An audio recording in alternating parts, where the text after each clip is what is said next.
rahmat, dia telah taubat dan menghadap Allah Ta'ala dengan sepenuh jiwa dia, kita bawa dia pergi syurga lah.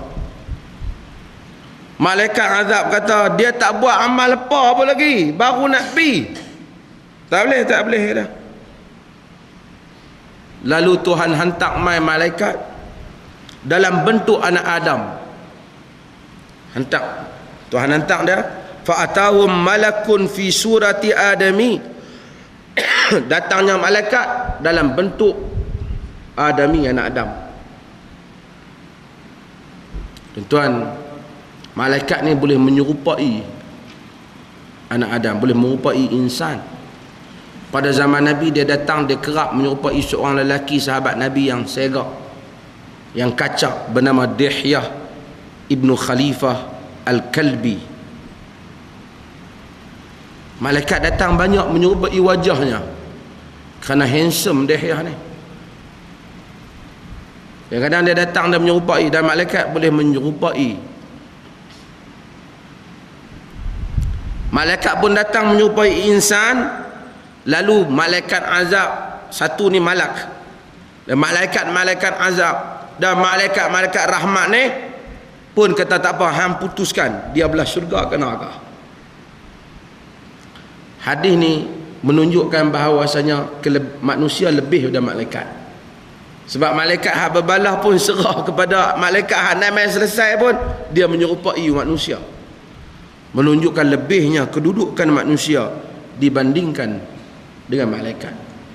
Lebih di sudut apa? Manusia ni lebih mana? Sebab apabila dia ada nafsu dan dia ada semangat nak buat kebaikan, dia memenangkan kebaikan dalam diri dia, maknanya dia hebat. Malaikat ni memang semua cenderung buat baik. La ya'suna Allah ma amarahum wa yaf'aluna ma yu'marun. Tak pernah menjerakai Allah apa yang Allah perintah pada dia mereka, dan dia buat apa yang Tuhan suruh. Maka malaikat ni memang begitu tabiat dia. Tapi orang, insan, Tuhan bagi dua-dua, buat baik pun boleh, buat jahat pun boleh. Kalau dia pilih buat baik, dia lebih. Sebab tu Allah Ta'ala kata ciptaan yang terbaik, ahsan taqwim, manusia. Habis tu apa kata malaikat yang menyerupai manusia ni? Kata pada malaikat azab dan rahmat, qisu ma bainal ardain, sukat antara dua bumi, tengok belah mana banyak. Bila dia sukat, didapati tiba-tiba dia lebih banyak kepada bumi yang hak dia nak pi tu, hak belah sana banyak. Maka dia pun diambil oleh malaikat rahmat. Memang Tuhan nak bagi dia selamat pun, diambil oleh malaikat rahmat. Hadirin hadirat sekalian, hadis ni banyaklah faedah dia. Seperti mana yang kita sebut rahmat-rahmat tadi, tentang bagaimana nak membentuk orang bila nak jadi baik. Kemudian mungkin orang tanya kita, oh, dosa apa hak Tuhan tak ampun? Dosa apa yang Tuhan tak ampun? Dosa syirik Tuhan tak ampun. Tapi kalau dia buat syirik, dia nak mai taubat, Tuhan ampun tak? Tuhan ampun ke tak? Tuan-tuan kata tak ampun. Apa maksud Allah Subhanahu wa taala menyatakan innallaha la yaghfiru an yushrika bihi wa yaghfiru ma duna dzalika liman yasha? Tuhan tak ampun orang yang buat syirik pada dia, dia ampun hak selain daripada itu. Apa maksud dia?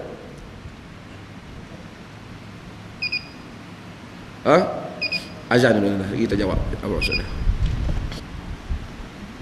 Jadi tuan-tuan, apa maksudnya Allah Subhanahu wa taala tak ampun? Jika tuan-tuan kata kalau sekiranya dia bertaubat, dia diberikan keampunan, katalah dia ni dulu kaki bomoh, percaya penuh kat bomoh, apa hak bomoh tu buat, hak syirik-syirik dia buat habis. Mai-mai mengaji timbul keinsafan, dia nak taubat kepada Allah Taala, boleh ataupun tidak? Boleh ataupun tidak? Kalau boleh dia taubat, kenapa kita kata Tuhan tak ampun dosa syirik? Bukan kita kata, Quran kata. Maksudnya bahawasanya sesiapa yang mati dalam keadaan syirik, dia tidak diampunkan. Orang mungkin berzina, dia mungkin mati dalam keadaan dia tak taubat daripada zina, tetapi walaupun zina dosa besar, dia masih mempunyai peluang untuk diampunkan oleh Tuhan kalau Tuhan mahu, kerana dia akan ditimbang amalan dia yang jahat dengan amalan dia yang baik. Kalau berat belah baik, maka selamat dia. Kalau berat belah jahat, maka tak selamat dia. Faman thaqulat mawazinuhu fahuwa fi 'ishati radiyah. Wa man khaffat mawazinuhu fa ummuhu hawiyah.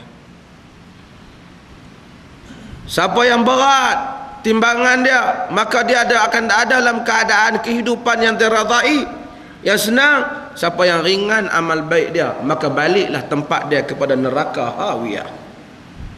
Ditimbang satu orang, kalau jahat dia lebih baik, lebih banyak daripada baik, tak selamatlah dia.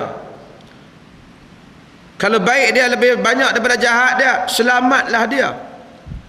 Kemudian dikira pula segala bencana yang timpa kepada dia dengan dia sabar, segala ujian Allah kepada dia. Dikira pula perbuatan jahat orang kepada dia. Mungkin yang mana orang buat jahat pada dia tu, dia ambil pula amalan baik orang untuk dia. Ataupun orang tu banyak sangat buat fitnah dan kata kat dia, dia hantar segala pahala jahat-jahat dia bagi kat korang tu. Mungkin juga dia ada peluang selamat. Tapi kita tak tahulah, pasal dosa-dosa ini dosa besar. Tapi kemungkinan selamat itu ada, bukan kata tak ada. Dan kemungkinan azab pun banyak, kerana dia telah melakukan syirik, telah melakukan dosa. Namun begitu, setelah dia masuk ke dalam neraka dengan kadar yang dikehendaki oleh Allah Azza wa Jal, berapa juta tahun dan bilion tahun yang Tuhan mahu, maka akhirnya keluarlah dia daripada neraka jika dia tidak mensyirikkan Tuhannya semasa hidup. Tapi tak apalah, masuk-masuk lama-lama keluar juga. Ada orang dia fikir tu, kita ni orang kurung dalam penjara dunia 3 hari, seminggu dia tahu kita tak mau lah, nyamuk dah. Nyamuk ya. Nak kurung dia azab api neraka 3-4 juta tahun. A'udzubillah lah.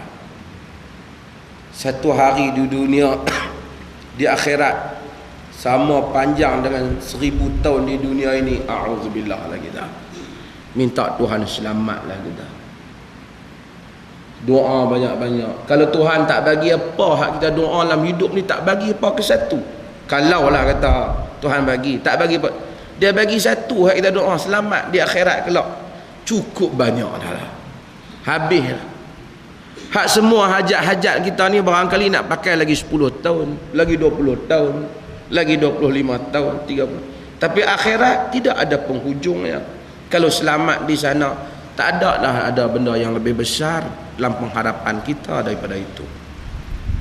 Hadirin mukminin sekalian, apa dia berlaku? Kalau sekiranya dia syirik, dia mati dalam keadaan syirik, itu kalau dia mati dalam keadaan berzina, Tuhan mungkin azab dia, Tuhan timbang dia. Kalau tak selamat, tak selamat. Kalau selamat, dia selamat. Kalau dia tak selamat, dia masuk neraka. Tapi